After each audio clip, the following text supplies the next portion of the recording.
இப்போ தமிழ்நாட்டுல திமுக ஆட்சி தான் நம்மளுக்கு வந்து ஆட்சி பண்ணிட்டு இருக்காங்க.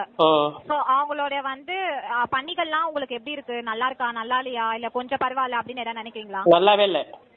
நல்லாவே சுத்தமா நல்லா இல்ல. ரோடு பூரா எல்லாம் ஜல்லியா பேந்து கிடக்கு, மண்ணம் புள்ள குண்டு குழியா கிடக்கு. Okay sir. பள்ளிக்கூடத்துக்கு போற புள்ள ரோடு கூட சரியில்லை. ஓகே. எங்க பார்த்தாலும் ரெண்டு சைடு ரோடு ரெண்டு பக்கம் பாட்டிலா தான் கிடக்கு. பாட்டில் உடஞ்ச பாட்டில், நல்ல பாட்டில், கப்பு, பிளாஸ்டிக் பொருளா தான் கிடக்கு. Okay sir. வடி மதுக்கு பாய்ச்ச மதுக்கு எல்லாத்துலயும் பிளாஸ்டிக் பாட்டிலாம் கிடக்கு. Okay sir. ஓகே. உழைக்கிறவன் குடிச்சிட்டு அடிச்சுட்டு கிடக்குறான், அப்பனும் பிள்ளைய அடிச்சுட்டு கிடக்குறான், பொண்டாட்டி பிள்ளைய அடிச்சுட்டு கிடக்குறான் குடிச்சிட்டு. Okay sir. கிராமத்துல கூட கஞ்சா வந்துட்டு. கண்டிப்பா உங்க முயற்சி வந்து வீண் போகாது. கண்டிப்பா நீங்க எதிர்பார்க்கற மாதிரியே இந்த தமிழகம் வந்து நல்லா இருக்கும். இப்போ தமிழ்நாட்டுல மு.க. ஸ்டாலின் ஆட்சி செய்யறதுனால அவரோட பண்ணி எப்படி இருக்குன்னு உங்களுக்கு எப்படி தோணுது? இதோட முடிச்சிட்டு போட்டுமே. சிறப்பா பண்ணிருந்தா கூட பண்ணலன்னா கூட இதோட முடிச்சிட்டு போட்டுங்கிறேன். ஓ இல்ல, இதுக்கு முன்னாடி பண்ணது ஓகேவா, நல்லா இருந்ததா? நல்லா இருக்காது. அதிகமா சொத்து தானே சேர்த்திருக்காங்க அவங்க குடும்பத்துக்கும் மற்ற அரசியல்வாதிகளுக்கும். ஆமா.